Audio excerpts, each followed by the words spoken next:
Bueno, vamos a hablar de la transmisión del impulso nervioso. Sabemos que las neuronas son las células especializadas en la transmisión del impulso nervioso porque tienen características químicas especiales para esto. Son células especializadas para estar en el cerebro, ¿cierto? En distintas partes del cuerpo y llevar a cabo estas funciones. ¿Cómo se propaga el impulso nervioso? Se genera y se va propagando por medio de desde las dendritas, ¿cierto? Que son estas, hasta todo el axón de la célula. Una vez que son estimuladas eléctricamente, pueden transmitir este impulso nervioso. Ahora, como concepto importante, ¿qué es potencial de membrana? Todo lo que sea potencial quiere decir diferencia de carga eléctrica. Entonces, en una neurona tenemos nuestra neurona aquí, y esto que se ve amarillo es la membrana plasmática. La membrana plasmática tiene al exterior mayor carga positiva y al interior mayor carga negativa. ¿Ya? Esta membrana, recuerden que es semipermeable, igual que todas las membranas de la célula, y permite el paso solo de algunas sustancias. Para que estos iones, que son átomos cargados, puedan atravesar esta membrana, necesitan canales. Estos son canales proteicos, es decir, formados por proteínas y que dependen de voltaje, es decir, cuando se activa un voltaje o un cambio de electricidad, ¿cierto?, van a poder entrar o salir. Entonces, potencial de membrana es la diferencia eléctrica que existe al exterior y al interior de la membrana.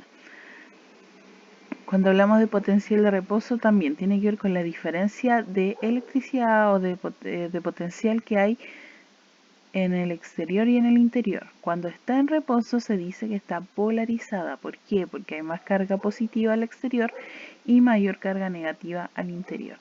Ya, esto se mantiene por la acción de la bomba sodio-potasio, que es la que habíamos visto, que son a través de ellos pasan los iones por medio de voltaje y mantienen esta estabilidad en el reposo. ¿Qué es el reposo? Cuando no ocurre un impulso nervioso. Ahora, para que se genere el impulso nervioso se tiene que generar un potencial de acción, es decir, un cambio brusco en la diferencia o en el potencial que va a estar marcado porque el sodio va a poder entrar por medio de estos canales a la célula cambiando la permeabilidad de la membrana, es decir, ya no va a haber un lado más positivo y otro negativo, sino que como entra el sodio se va a volver más positivo también. A este proceso se le llama despolarización. Entonces, una vez que ocurre en un lugar o un sector de la célula, se va a ir trasladando a todos los otros lugares y se van a ir despolarizando uno tras otro para permitir la transmisión del impulso nervioso. Acá aparece un gráfico del potencial de acción que luego vamos a escribir bien. ¿Qué es lo principal? Que cuando se genera el impulso nervioso se abren los canales de sodio y cambian la permeabilidad de la membrana, es decir, la despolarizan, porque acá en el reposo está polarizada, es decir, afuera hay más carga positiva y adentro negativa. Y una vez que ocurre este potencial, se cierran los canales de sodio y se empiezan a abrir los de potasio. Sale potasio de la célula y ahí se vuelve a recuperar el potencial de reposo inicial. Cuando hablamos del umbral mínimo de reposo, estamos hablando de la intensidad mínima que necesito para generar el impulso nervioso. Este bordea los menos 50 milivolts y si no alcanzo a superarlo, por ejemplo, si da menos 49 milivolts, no ocurre el potencial. Y por eso también se le asocia a la ley del todo nada, porque una vez que se produce el impulso nervioso, no hay vuelta atrás, ocurre, pero si no alcanza a generarse, no pasa nada en absoluto y no se transmite esta electricidad en la célula.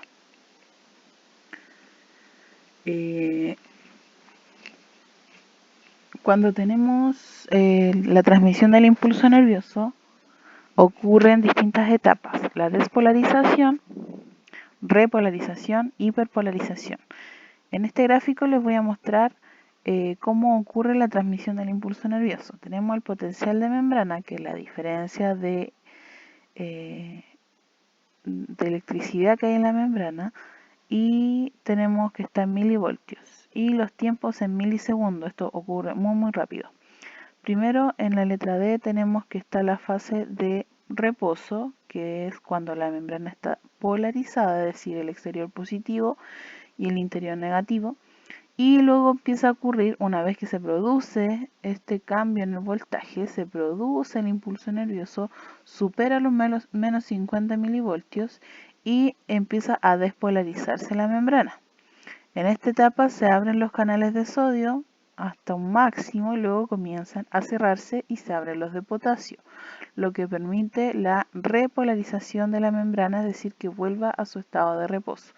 Acá sale tanto potasio que se pasa un poquito, pero luego se estabiliza y vuelve al reposo, es decir, a la polarización de la membrana. Después de esto, la membrana está lista para recibir un nuevo impulso nervioso y propagarlo a toda la célula.